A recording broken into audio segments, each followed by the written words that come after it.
Alexa.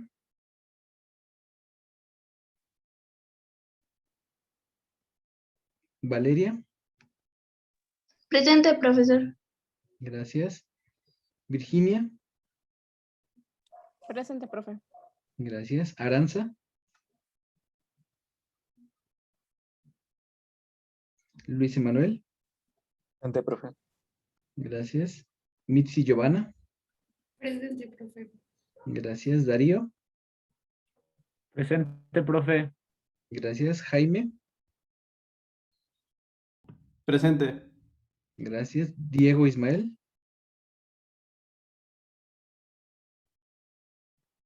Aurora. Presente, profesor. Gracias. David Isaí. Presente. Gracias. David Antonio. Uriel Jared. Gracias. Anafer.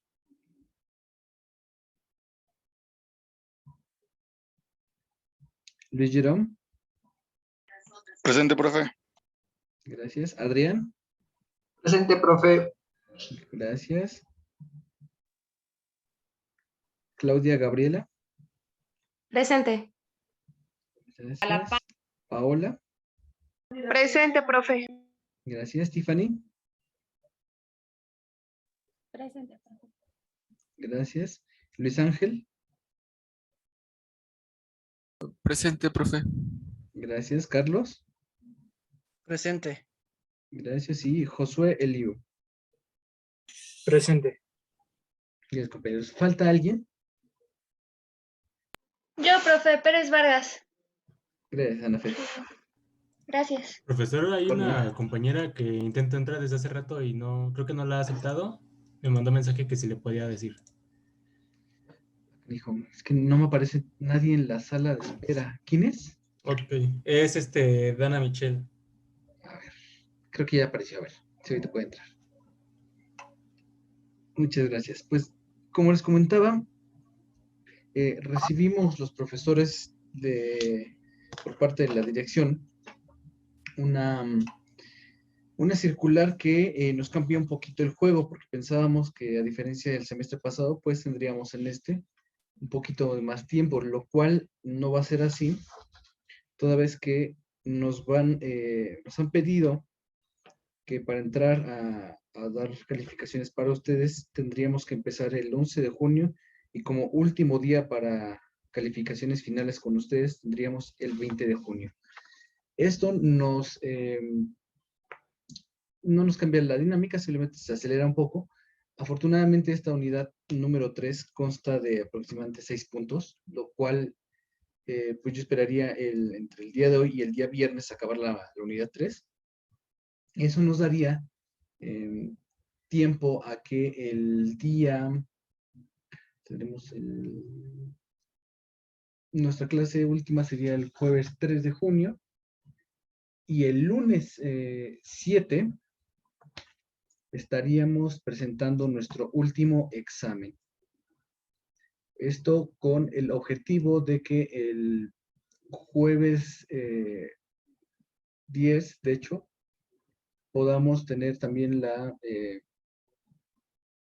presentación de sus trabajos colectivos. Entonces voy a ir apuntando. Perdón, profe, ¿qué día sería el examen? El examen sería el 7 de junio. Ok. 7 de junio. La entrega de sus trabajos colectivos sería el jueves 10.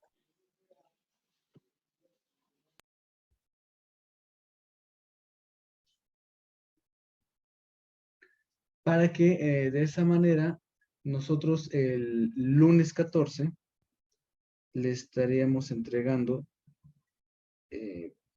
las calificaciones finales.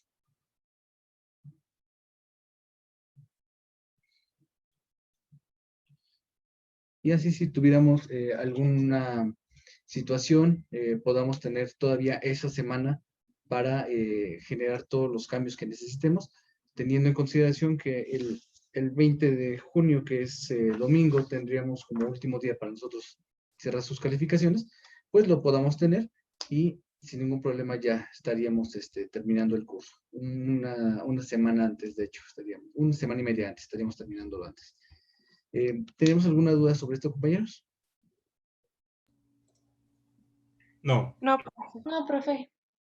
Ok, perfecto, compañeros. Entonces, como les decía, aún así, la unidad número 3 es bastante, pero bastante corta, lo cual nos permitirá abarcarla en estas 2 sesiones sin necesidad de explayarnos o meter información de golpe. Creo que es bastante laxa. Entonces, en ese sentido, vamos a ver el día de hoy lo que corresponde al entorno físico, a las alternativas de solución y a las propuestas de intervención. El día jueves estaremos viendo plan de acción y el último tema, que es el programa de cultura de la legalidad. Entonces, recordemos que esta unidad estamos hablando de alternativas de solución. Como vimos la clase pasada, tenemos dentro de nuestros múltiples contextos una relación con otras personas, lo cual nos fuerza necesariamente a tener una relación interpersonas de manera muy activa. Esto quiere decir que todo el tiempo vamos a tener alguna relación y eso generará consecuencias con las demás personas. Es decir, no solo vamos a estar existiendo meramente, vamos a estar en contacto con los demás. Somos pues una raza sociable y vamos a depender de los demás. Entonces, ya hablamos de los problemas que se dan un poquito en la organización, el contexto de los problemas, y ahora vamos a ver el entorno físico, político, económico, cultural, social y ambiental. Suena que es mucho, pero no lo es así, porque todo el tiempo lo estamos viviendo, compañeros. Lo que nos menciona es que es un espacio de trabajo, contiene varias realidades en un mismo espacio. Esto quiere decir que cada trabajador aporta su propio contexto al espacio laboral, lo que también se integra al espacio laboral propio de cada lugar de trabajo o institución. Sé que hay muchas palabras que se repiten como laboral, espacio y todo esto, pero hay una razón para esto. Aquí tenemos 3 puntos y normalmente creo que pasamos por alto, porque pues únicamente pensamos para nosotros mismos, no sabemos lo que piensan los demás. Pero es necesario notar que en estos entornos ocurren varias cosas. Primero, en el entorno laboral que van a tener, en este caso, si fuera el académico, aquí estarían en la universidad, pues bueno, tienen un contexto físico, ¿dónde se ubica físicamente? En nuestra UPM, ¿dónde va a estar? Pues en Zacatenco, ahí se va a ubicar. Político, bueno, tenemos autoridades que fueron designadas por nuestro director general. A su vez, el director general fue propuesto por el señor presidente Andrés Manuel López Obrador. Por lo tanto, hay una forma política alrededor de todo este contexto que tiene nuestra propia escuela. También tenemos un peso específico políticamente. Ahora, económico. Bueno, el presupuesto que se destina al Politécnico Nacional se destina a varias cuestiones. Tanto vemos la cantidad que recibimos, como en el proyecto de egresos de desarrollo del Politécnico, pues veremos en qué se está gastando cada uno de los rubros, cuánto dinero tiene cada uno y demás. Contexto cultural. Bueno, es en el trabajo, pero también trayéndolo aquí al Politécnico Nacional. Nuestra propia cultura de estudiantes y profesores es mucho, muy diferente de cualquier otro tipo de universidades, ¿no? En algún momento lo platicaba con algunos compañeros que ahorita ya están un nivel arriba de ustedes, en la siguiente semestre, y veíamos que el contexto cultural del Politécnico no solo es que digamos que todo el mundo es diferente y por eso es irrepetible, pero la propia institución, las propias materias van como que determinando un poquito de la cultura que uno mismo adopta. Es decir, aquí, al contrario de lo que va a ser el contexto del trabajador que tenemos en la parte derecha, nos habla de cómo el lugar va moldeando poquito a poco a la persona. En ese sentido, el Politécnico Nacional es una institución en la que pocas veces van a ver, salvo la hora de salida o cambio de turnos y demás, gente en los espacios verdes, gente en los pasillos, gente en algún área recreativa. Muy pocas veces vemos eso en el Politécnico, porque normalmente o están ustedes en la biblioteca o están en su salón de clases. Pocas veces lo vemos en comparación con compañeros de la UAM o de la UNAM, en la que a todas horas siempre hay gente en las áreas verdes, espacios recreativos y demás. Digamos, es un poquito más viva, si lo queremos decir de alguna forma.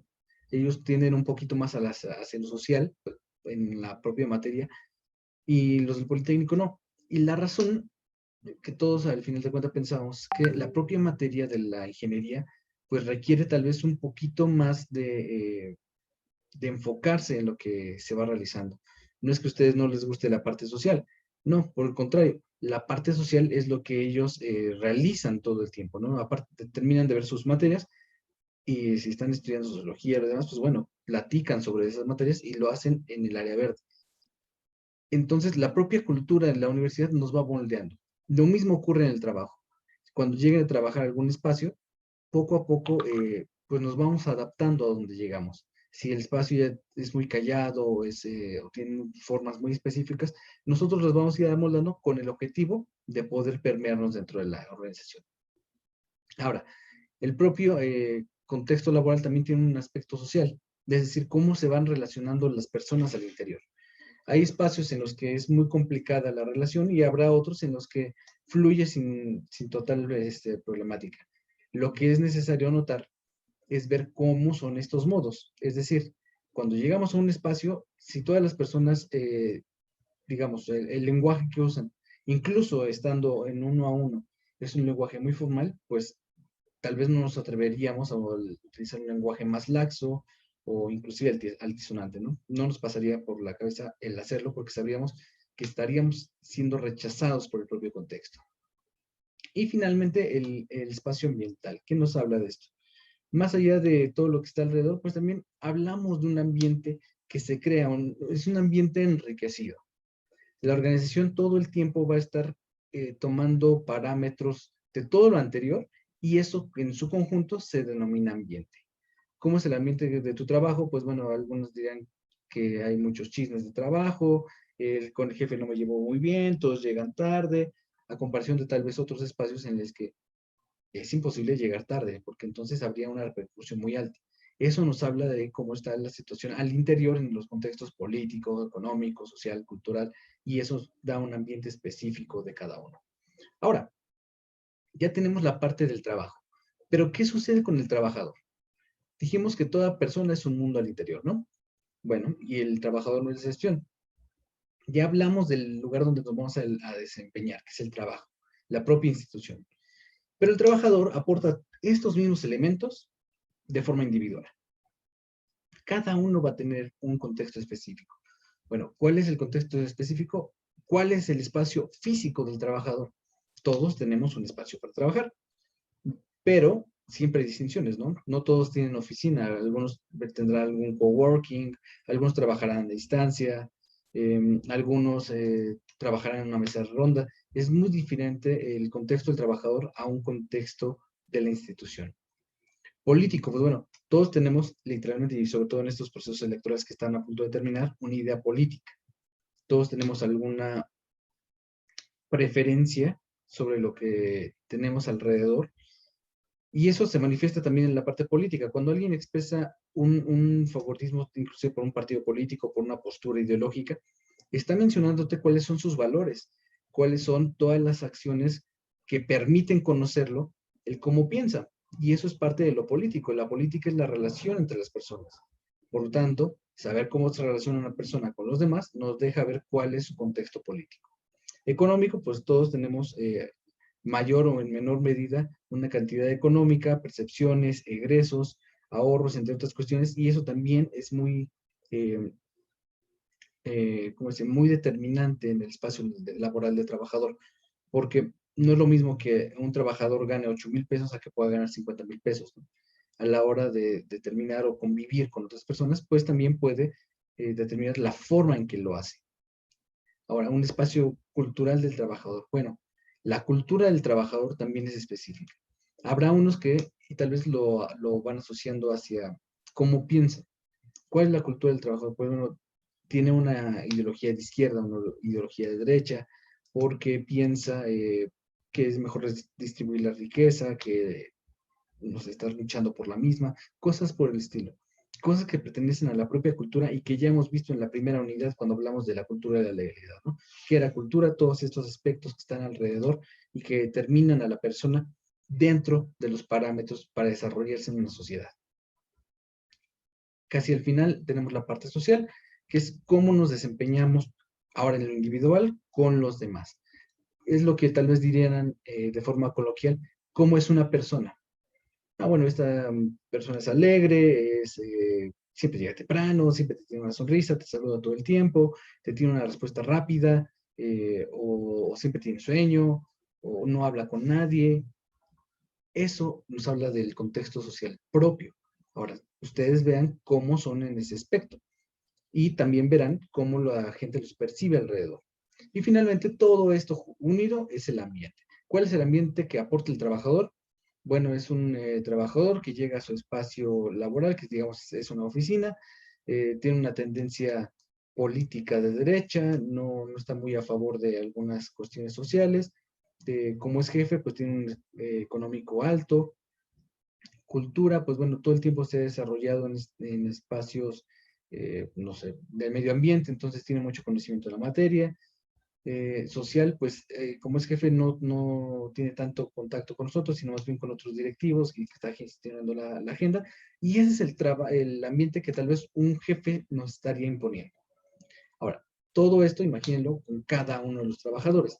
Y eso, junto con el espacio laboral, en esos contextos, nos determinan el espacio laboral. ¿Qué aportan los dos?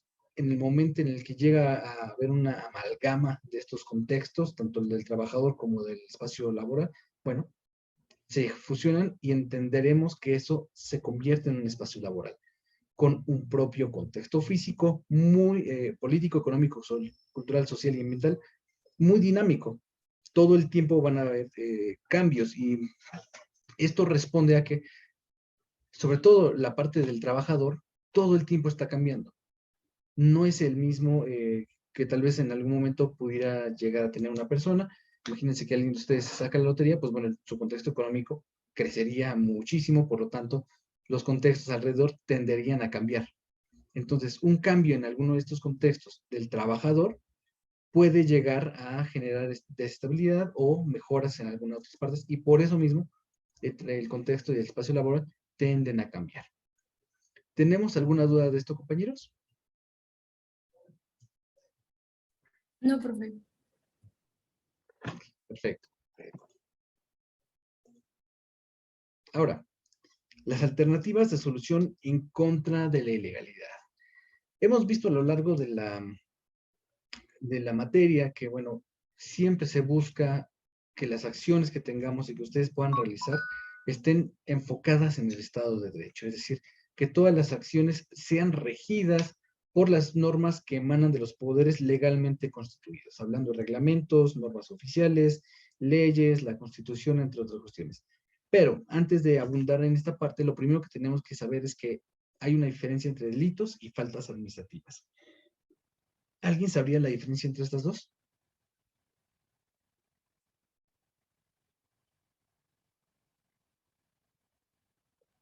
No, profe, no sé.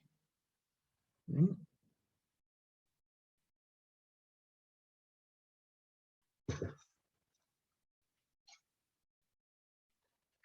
¿Vas más o menos por ahí, Uriel? No está mal, pero sí conlleva algunas otras cuestiones, pero ya que lo estás mencionando, vamos a empezar por ahí. Hay diferencias. Los delitos son aquellos que son considerados por las legislaturas que atentan contra los derechos humanos y de las garantías de manera grave. Normalmente un delito no necesariamente conlleva a la cárcel, a la prisión preventiva o a la sanción penal de la libertad, pero lo cierto es que en gran mayoría de los delitos sí conlleva esto, ¿no? Aquí la cuestión es que un delito atenta contra un derecho humano. La falta administrativa es algo que obstaculiza o impide el ejercicio de los derechos fundamentales o de las garantías. Por ejemplo, un delito. ¿Qué pasa si secuestramos a Uriel? Bueno, estamos violando su derecho a la libertad. Mejor específico, o siendo más bien muy específicos, el derecho al libre tránsito, ¿no? Que él no pueda moverse por donde quiera porque está secuestrado, pues bueno, eso atenta contra el derecho humano. Pero ¿qué pasaría si Uriel va manejando por Avenida de los Insurgentes, está a punto de pasar por Reforma y a todos se nos ocurre cerrarle el carril poniéndonos enfrente, impidiéndole el paso para que él pudiera llegar al Politécnico.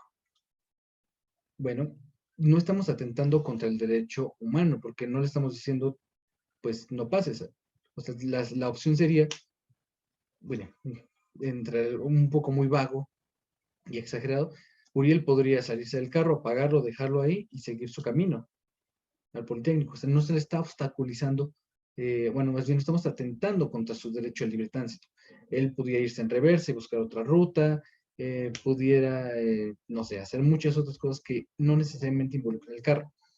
Pero lo que sí estamos haciendo es obstaculizar o impedir que ejerza su derecho al libre tránsito. Bueno, si él tenía entendido que puede transitar por la vía primaria, porque así está dispuesto en el reglamento, si nosotros hacemos una manifestación y se lo impedimos, bueno, entonces nosotros estamos generando una falta administrativa porque estamos impidiendo que otra persona ejerza el derecho que constitucionalmente tiene.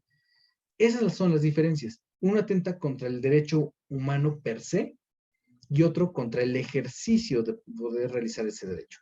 ¿Cómo podemos diferenciar cuando es un delito o cuando es una falta administrativa? Bueno, cuando una persona, digo, aparte de lo que esté penado en el Código Penal y en otras leyes, imagínense, cuando alguien les diga, es que no me permiten, no sé, algo está atentando contra un derecho, piensen y hagan esta pregunta. ¿Es posible que esta persona pudiera realizar o ejercer su derecho de otra manera? Si la respuesta es sí, entonces seguramente estaremos hablando de una falta administrativa. Si decimos no, entonces estaríamos hablando de un delito, porque la persona no tendría otra capacidad para poder ejercer su derecho. Por eso, los derechos humanos encontrados dentro del artículo 1 hasta el 29 constitucional, que nos hablan justo de estos derechos humanos y sus garantías, todo lo que atente contra estos derechos en el derecho como tal, vamos a encontrar la gran mayoría en el Código Penal Federal, también en los códigos penales estatales. Y lo que obstaculice el ejercicio del derecho lo encontraremos en reglamentos de cualquier otra secretaría o el reglamento propio de alguna ley que ya corresponde al Ejecutivo Federal o estatal, dependiendo de la materia. ¿Tenemos alguna duda de esto, compañeros? No. No, profe. No. Perfecto. Ahora, como última parte, como les mencionaba, tenemos, esta medida es bastante, pero bastante corta. Solo déjenme ver si tenemos otra materia. Sí, tenemos poquitos. Bueno, ¿qué pasa en esta materia? Bueno, la reparación del daño y la conciliación. Ya sabemos que o se pudo generar un delito o se pudo generar una falta administrativa. ¿Qué es lo que nos dice el Código Nacional de Procedimientos Penales? Bueno, esta última reforma que viene desde el 2014, sobre todo en materia penal, que son los juicios orales, que se pretende extenderlos a otras materias, ahorita solo la tenemos en materia penal. ¿Cuál es el objetivo de esto? Pues evitar que las personas lleguen a la cárcel. El objetivo del juicio oral es evitar que las cárceles estén abarrotadas como hasta ahorita. ¿Por qué? Porque todo, en el anterior sistema, presentabas la denuncia y se aventaba todo el juicio. Y normalmente para evitar que una persona se fugara de la ley mientras estaba este juicio, pues se le dictaba prisión preventiva. Ya estabas dentro de la cárcel esperando cuál iba a ser tu resolución. O sea que antes de que fueras declarado culpable, ya estabas dentro de la cárcel. Eso ya afectaba directamente a tus derechos humanos. Entonces, seguramente habrán escuchado en algún momento un documental llamado Presunto Culpable, que llegó al cine. Pues bueno, de esto nos habla este sistema viejo y ortodoxo. ¿Qué pasa con este cambio de paradigma en el sistema judicial? Pues bueno, durante todas las etapas, excepto hasta llegar a la parte del juicio, todas las previas anteriores, puedes llegar a algo llamado autocomposición. Es decir, que en cualquier momento las partes pueden pactar y ahí se acaba el procedimiento judicial. En lo primero que sucede, digo, ya esos ya son partes del derecho penal, pero hay varias instancias. Lo primero es una audiencia previa, después se abre la carpeta de investigación, la fase de aportación de pruebas, de alegatos y defensas, y después ya llegará la etapa complementaria de la investigación y finalmente la etapa de juicio. Durante todas estas etapas previas, imagínate que en algún momento está Alexa con Josué. Alexa le pegó a Josué en el ojo, le dejó un moretón que tardó más de 15 días en desaparecer, por lo tanto ya se podría configurar el delito de lesiones. Y empieza el juicio, llegaron, bueno, lo vieron las policías como que Alexa le pegó a Josué, la detienen, los trasladan al Ministerio Público para que rinda la declaración, porque fue aparte la atrapada en flagrancia, y empieza el juicio, y lo primero que les va a preguntar el juez de control es, ¿cómo se hicieron las cosas? Ah, muy bien, se hicieron así. Bueno, si se acreditan las lesiones, se abre la carpeta de investigación y la pasamos al juez. Lo que va a hacer el juez es, bueno, ya tengo la carpeta de investigación, ¿podemos arreglarlo sin ningún problema? ¿Sí o no? Ah, bueno. Josué dirá, no, sí, pero quiero que me pague la cirugía porque me hundió el pómulo y ahora mi cara, mi ojo no se ve como estaba antes. Ah, bueno. Eso ya son reparación del daño, los perjuicios que eso pudiera haberle causado a Josué, es decir, una cosa es reparar el daño, porque normalmente decimos el pago de daños y perjuicios, pero son dos cosas diferentes. El pago de daños es, a Josué, esta Alexa le pegó en el ojo. Bueno, reparar el daño, ¿cuánto cuesta para que se pueda atender y que el ojo le quede como estaba? Es decir, previo a la acción de la agresión. Y después, los perjuicios. Ahora, ¿qué dejó de producir o ganar Josué en consecuencia del ojo que tenía dañado? Ah, pues tal vez no pudo acudir a su trabajo porque tenía que estar en cama o descansando. Entonces, todos esos días, si no se los querían pagar el trabajo, bueno, lo tendrá que hacer Alexa porque es un perjuicio que ocasionó su acción. O si imaginemos, Josué trabajaba en una mina y por esto ya no puede seguir ejerciendo su trabajo en la mina, bueno, tendrá que ver Alexa, pagarle todo lo que él dejó de obtener por consecuencia de eso. Entonces, esas son dos cuestiones, el pago de daños y el de perjuicios. Y, digamos, hacen este análisis y Josué dice, ¿sabes Profe, qué? perdón, es que no Mándame. entendí la diferencia del pago de daños y de perjuicios, dijo. Exactamente, daños y perjuicios. Imagínate, Fer, ¿qué podría ser? Imagínate que tú tienes un carro y vas manejando por circuito interior y te chocan. Bueno, previo a esto, tú tienes una empresa y utilizas el carro para repartir tu mercancía, ¿no? Te pegan, bueno, ¿qué es lo que llega el seguro? Y van a decir, bueno, voy a responder por Ana, digo, para Ana, por la persona que le pegó. El pago de los daños que tiene que realizar esta otra persona que te pegó, Ana, serán de 300,000 pesos. O bueno, una cosa es que te paguen el daño, pero tú vas a decir, ¿y mi carro cuándo lo voy a tener? Pues alrededor de dos meses, 3 meses que cuesta o que tarda la reparación porque casi fue pérdida total. Bueno, pero yo utilizo mi carro para trasladar todas mis mercancías. Si no lo puedo utilizar, entonces voy a tener que implementar, enviarlo por paquetería. Y eso me va a salir en tanto por los 3 meses. Ah, bueno, eso se llama perjuicio. El daño fue el daño material a tu carro y el perjuicio fue todo lo que ya no pudiste obtener por el daño que recibió tu carro. Puede ser que lo utilices para otra empresa o lo utilices para ganar bienes. Cualquier razón que tú utilices este carro en este ejemplo y que ya no estás pudiendo obtener de manera lícita porque la otra persona te dañó en tu propiedad, bueno, se denomina perjuicio. Ok, profe, gracias, ya entendí. Profe, Mándame, Alexa. y por ejemplo, esto se aplica solo para, pues, delitos como físicos, como lo ha puesto ejemplos. No, también para otro tipo, como podría ser el daño a la propiedad privada o el robo. Imagínate que tú tienes, hay muchos, y de hecho las empresas a algunos les dan teléfonos de celulares de la empresa, ¿no? Bueno, imagínate que tú vas caminando, estás haciendo unas llamadas, te roban el celular y dentro del celular pues tenías también los códigos para acceder a tus tarjetas y demás, total que con todo lo que te roban, también roban de la tarjeta. Pues bueno, primero te robaron el celular, que ya es el daño de haber perdido un celular, lo que vale el celular, y después todo lo que eso ocasionó por consecuencia del robo del celular. Pues todo el robo de las tarjetas, la pérdida de tal vez alguna negociación que se pudiera cuantificar. Y eso, digo, esto no, hay que poner un como asterisquito aquí. Todo se debe llevar a dinero. Todo se debe cuantificar.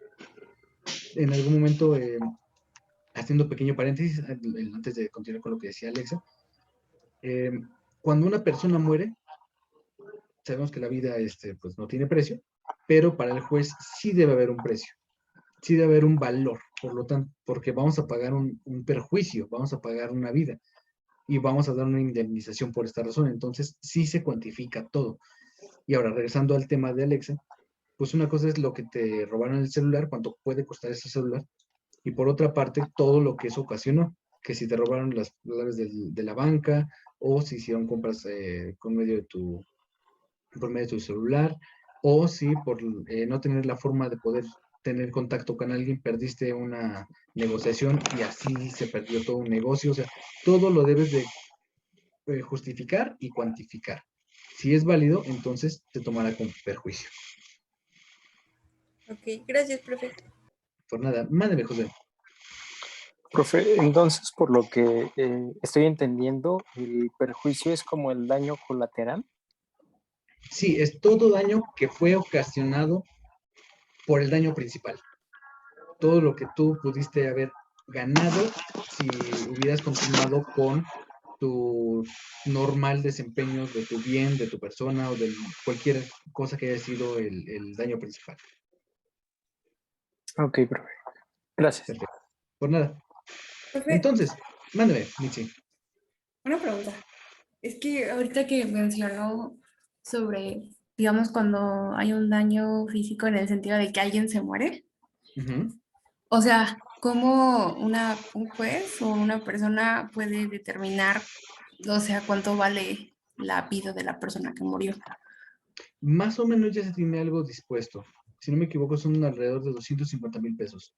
Profe, Porque ahora que fue lo del metro de la línea 12, Ujú. no sé si se enteró que, bueno, para empezar, más bien estaba como que iba, bueno, metía una demanda más bien, porque su hijo falleció, pero bueno, estuve viendo que les dieron muy poquito a los que estaban adentro, bueno, algunos que yo sí me enteré, que les dieron como 20,000 pesos a los que no murieron, pero que tuvieron daños físicos, por así decirlo.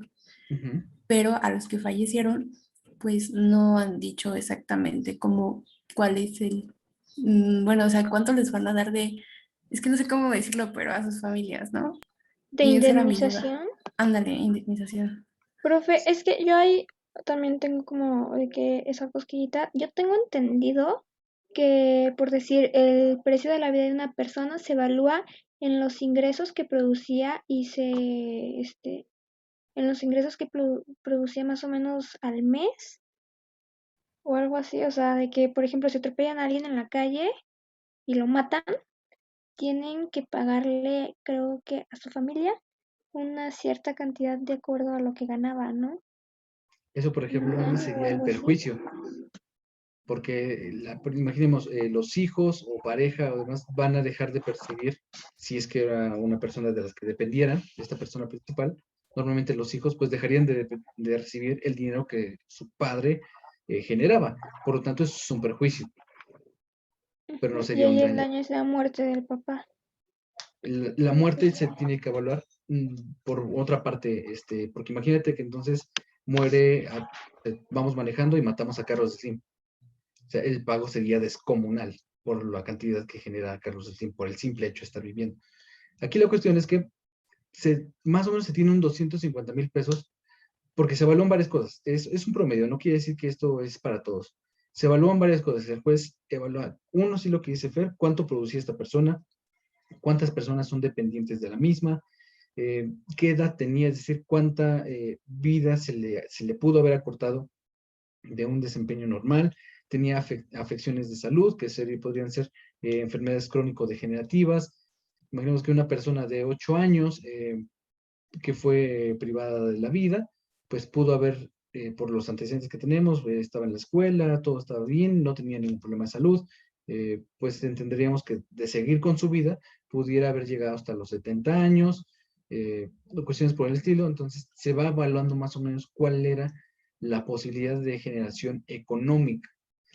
Y eso se trae obviamente a nada más un año, para poder entender que no, el Estado no podría, ni tampoco la otra persona podría estar pagando perpetuamente un daño de esta manera, porque si no la otra persona no tendría calidad de vida. Y el derecho a veces, digamos, no es tan justo como uno esperaría, porque tampoco puede ir en detrimento de los derechos humanos de la otra persona. Porque tal vez, imaginemos, la otra persona también tiene hijos, entonces disminuirías la calidad de vida de los hijos, que es bien superior de la niñez, y empiezan a chocar los derechos, ¿no? ¿Qué derecho prevalece sobre el otro? Entonces, es complicado saber cómo se va evaluando la vida. En el caso del metro, pues sí, los que sufrieron lesiones, hay una forma de que sí está bien dispuesta, que si son después de 15 días en que sane una lesión, entonces sí hay un delito y sí se tiene que pagar de tal a tal, hay un parámetro específico económico. Ya después pues ya es otra materia, ¿no? Pero sí hay más o menos algo parecido. No sé si con esto contesté sus dudas. Profe, Sí, profe. Sí, profe. Perfecto. Mándeme, Jaime. es que yo he leído que cuando hay accidentes laborales, pues cada parte del cuerpo también representa un porcentaje de tu salario cuando esto Ujú. te impide continuar, ¿no? Sí. Pero si es en un accidente, o sea, fuera de tu trabajo, o sea, hablando así como usted menciona de que chocas, Ujú. ahí también se puede evaluar la parte del cuerpo y si la otra persona te tiene que pagar algo de un solo pago o de por vida o algo así. Podríamos verlo. O sea, de entrada te diría, no te lo tendría que pagar la empresa porque no es un daño laboral. Pero imaginemos que tú eres un pianista reconocido y en un choque quedas cuadrapléjico, pues ahora cómo te vas a desempeñar, ¿no? O imaginemos que pierdes un brazo, ¿cómo vas a desempeñarte como pianista? Ya no tienes tu forma de seguir con tu vida laboral. Entonces, eso lo tomaría en cuenta el juez y diría, pues bueno, en lo que esta persona encuentra otro medio de desempeño laboral. Bueno, es que yo estudié música de forma profesional, fui al conservatorio, bueno, tendría que estudiar otra carrera y esos son 4 años. ¿Cuántos gastos se va a aventar en la universidad? Porque todo esto tú no tendrías la necesidad de haber desembolsado en un solo peso, ¿no? Entonces, todo esto lo tiene que evaluar el juez y, por supuesto, tú lo tienes que pedir. Recordemos, el derecho penal, y aquí les hago una acotación muy importante, esperemos que nunca la tengan que utilizar. Recuerden una cuestión, la justicia no va a abogar por ustedes. En el derecho, todo se debe de pedir con tiempo y forma. ¿Qué quiere decir? Si el delito no se persigue de oficio, entonces ustedes tienen que solicitarlo. En este caso, ¿qué pasa si ustedes ingresan la denuncia y piden el pago de daño y pago de perjuicios? Imaginemos de un choque, yo nada más se me olvidaron los perjuicios, nada más puse lo del pago. Bueno, el juez entenderá que si no estás pidiendo perjuicios, no tuviste ningún perjuicio. Entonces, si no lo metiste en la demanda inicial, después ya va a ser muy complicado que lo puedas subsanar. Entonces, recuerden todo, el derecho se basa en lo que ustedes piden. Y por supuesto, si ustedes están pidiendo algo, tienen que sustentarlo con pruebas. No basta decir, bueno, yo tengo el derecho a, bueno, sí tienes un derecho, pero también la otra persona tiene un derecho. Entonces, el juez va a ir corroborando conforme a las pruebas.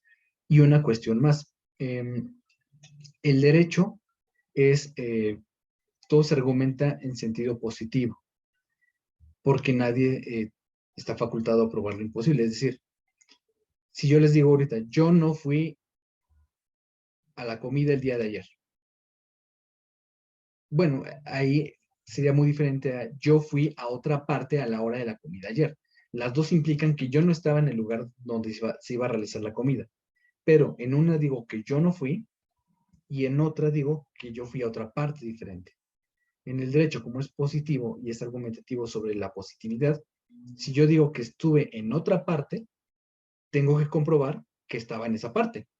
Si estoy, ese va a ser mi argumento de prueba. Yo estaba en otra parte. No sé, usted, Jan Ortega, está acusado del delito de robo, que fue visto en la calle tal, a tal hora. Ah, no, yo no estaba ahí, señoría, yo estaba en la colonia Roma, en un Oxxo. Compruébelo, aquí está mi voucher de pago, y aquí dice que fue con la tarjeta de débito tal, la cual corresponde a la mía, por lo tanto yo estaba físicamente acá.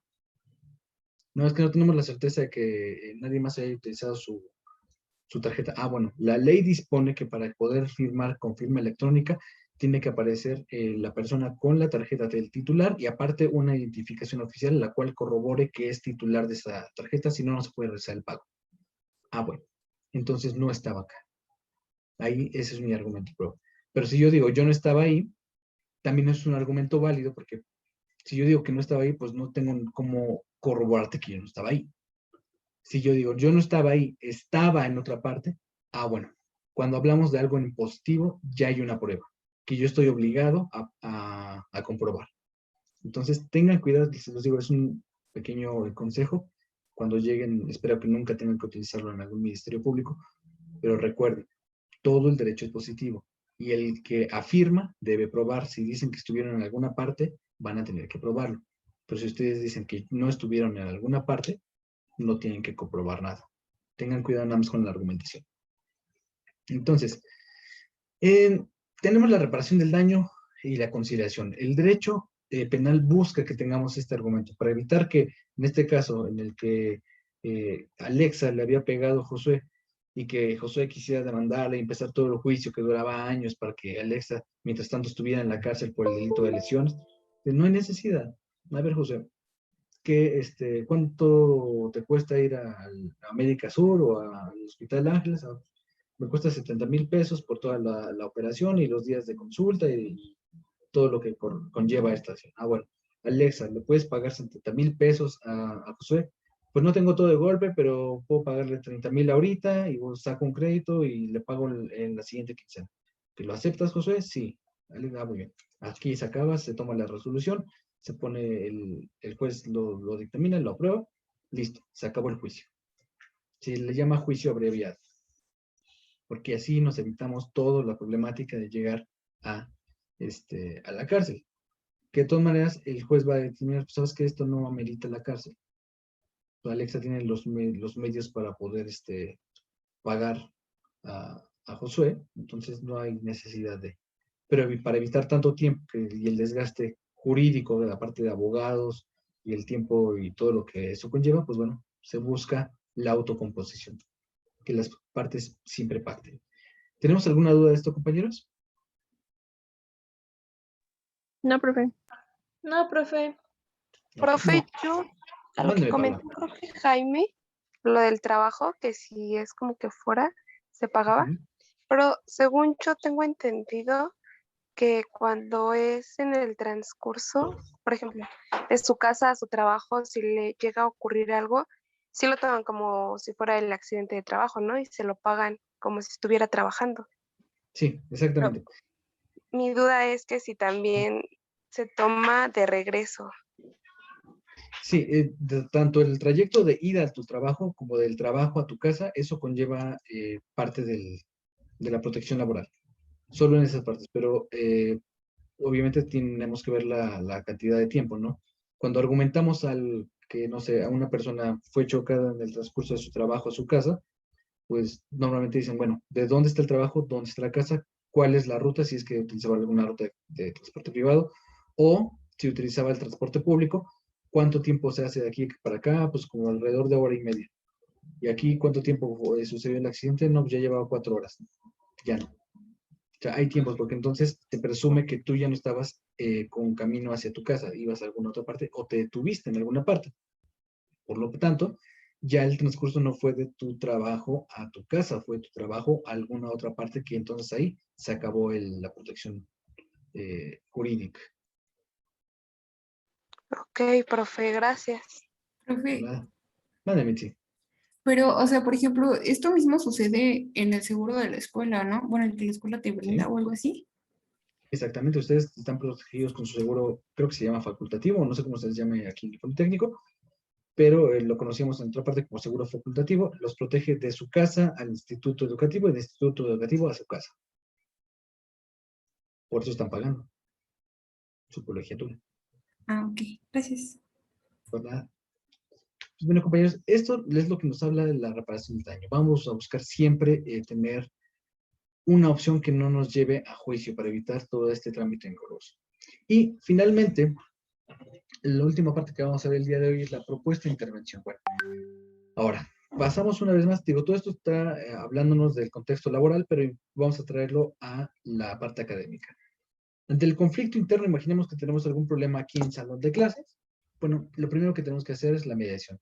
Sabemos, y como nota cultural, una problemática entre compañeros que se resuelve al momento no puede ser llamada propuesta de intervención. Normalmente una propuesta de intervención es cuando un problema escala, pero para que el problema escale es que este problema se está haciendo de forma consuetudinaria, se está haciendo de forma continua, y por lo tanto esta molestia va creciendo. Tanto así que las partes ya no pueden pactar, ya no pueden tener esta autocomposición y recurren a la mediación.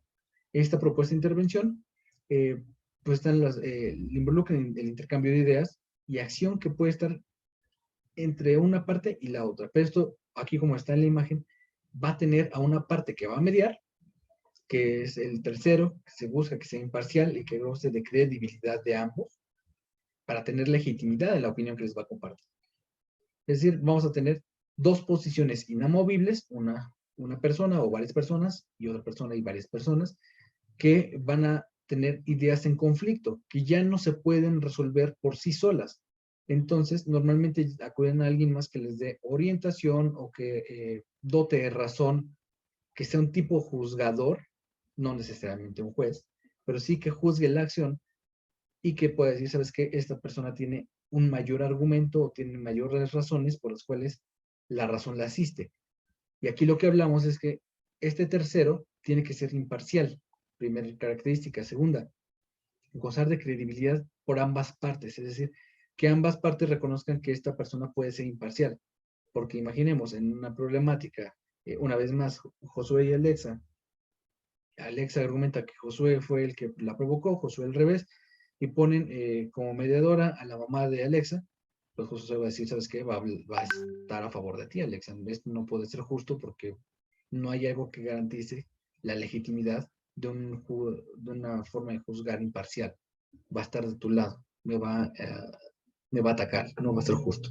Entonces, esta persona debe ser imparcial y gozar de la credibilidad de ambos para poder tener la legitimidad en la opinión que les comparta. Suena algo bastante obvio, sí, sé que eso suena, pero normalmente a veces lo obvio es lo que dejamos de lado. Lo primero y lo último que nos llega a la mente cuando tenemos alguna problemática. Entonces, vayámonos a las bases. Recordemos que lo obvio es necesario de decir a veces también. Entonces, cuando tengan alguna problemática, siempre busquen esta autocomposición. Si los problemas continúan y siguen escalando, bueno, busquen, primero platiquen entre las partes quién proponen para que sea un tercero imparcial, lleguen a un acuerdo y listo, para que pueda determinarse. Y ustedes también tienen que aceptarlo. Si este tercero imparcial les habla y les dice, ¿sabes qué? Tú no tienes la razón, pues bueno, tendremos que aceptar que no tuvimos la razón porque el tercero así lo consideró y aceptamos nosotros que entonces este tercero tomara la decisión por nosotros. ¿Tenemos alguna duda, compañeros? No, profe. No, No, profesor. profe. Perfecto, compañeros. Pues como les mencionaba, casi acabamos la unidad. Quisiera que lo dejáramos hasta aquí para que también podamos ver cómo van con su trabajo colectivo, compañeros.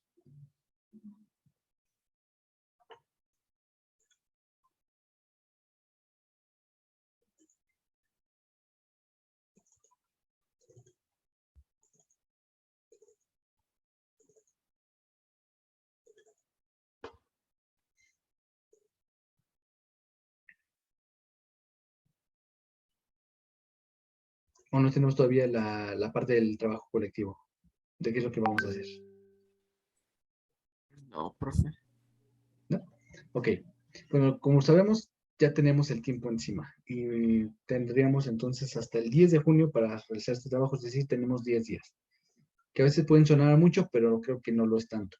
En el semestre, bueno, el bimestre pasado, ustedes hicieron su cuadro comparativo de derecho, hablando de cuál es su propuesta y demás. Ahora, como les mencionaba, me gustaría que fuéramos un poquito más allá y vamos a realizar la iniciativa completa. Entonces, ustedes ya tuvieron en su posesión las iniciativas de estos diputadas y diputados. ¿Tienen alguna duda de cómo es la estructura de la propia iniciativa de ley?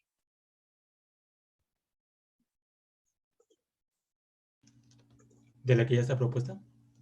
Digo, de las que le envié, O que sea, tienen ahí ya la exposición de motivos y demás, y aparte lo que ustedes propusieron, que va a ser un tipo de adhesión. ¿Tienen alguna duda de lo que han visto hasta ahorita?